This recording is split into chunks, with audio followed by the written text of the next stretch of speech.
बे समाव मोनसे गोनां रादाब बुलडोजर जस्टिसनि सायाव गोजौसिन बिजिरसालिनि गेदेर रायदां।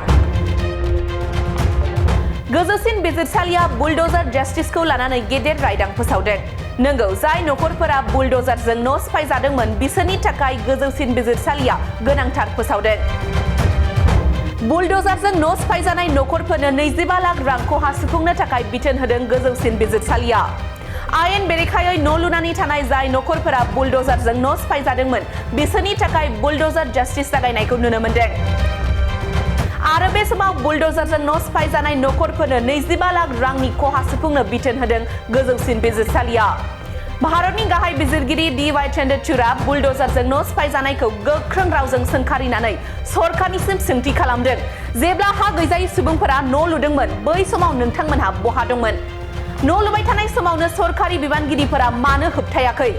बायदि गोख्रों रावजों सोंथि खालामदों गाहाय बिजिरगिरि DY चन्द्रचूड़आ। मख'नो गोनांदि थांनाय 2019 मायथाइयाव उत्तर प्रदेशआव गंसे न'खौ आयेन बेरेखायै सिफायनाय मोनसे केस होनाय जादोंमोन। बे केसखौ बिथा खालामनानै गाहाय बिजिरगिरि DY चन्द्रचूड़, JB पार्दीवाला आरो जस्टिस मनोज मिश्रानि मोनसे बेन्चआ न' सिफायजानाय नखरफोरनो 25 लाख रांनि खहा सुफुंनो बिथोन फोसावदों।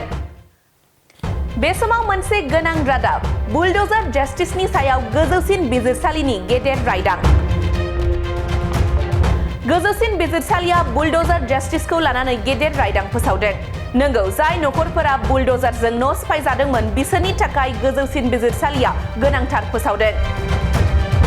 बुलडोजरजों न' सिफायजानाय नखरफोरनो 25 लाख रां खहा सुफुंनो थाखाय बिथोन होदों गोजौसिन बिजिरसालिया। आयेन बेरेखायै न' लुनानै थानाय जाय नखरफोरा बुलडोजरजों न' सिफायजादोंमोन बिसोरनि थाखाय बुलडोजर जस्टिस जागायनायखौ नुनो मोन्दों। आरो बे समाव बुलडोजरजों न' सिफायजानाय नखरफोरनो 25 लाख रांनि खहा सुफुंनो बिथोन होदों गोजौसिन बिजिरसालिया। भारतनि गाहाय बिजिरगिरि DY चन्द्रचूड़आ बुलडोजरजों न' सिफायजानायखौ गोख्रों रावजों सोंखारिनानै सरकारनिसिम सोंथि खालामदों। जेब्ला हा गैजायै सुबुंफोरा न' लुदोंमोन बै समाव नोंथांमोनहा बहा दंमोन? न' लुबाय थानाय समावनो सरकारि बिबानगिरिफोरा मानो होबथायाखै? बायदि गोख्रों रावजों सोंथि खालामदों गाहाय बिजिरगिरि DY चन्द्रचूड़आ। मख'नो गोनांदि थांनाय 2019 मायथाइयाव उत्तर प्रदेशआव गंसे न'खौ आयेन बेरेखायै सिफायनाय मोनसे केस होनाय जादोंमोन। बे केसखौ बिथा खालामनानै गाहाय बिजिरगिरि DY चन्द्रचूड़, JB पार्दीवाला आरो जस्टिस मनोज मिश्रानि मोनसे बेन्चआ न' सिफायजानाय नखरफोरनो 25 लाख रांनि खहा सुफुंनो बिथोन फोसावदों।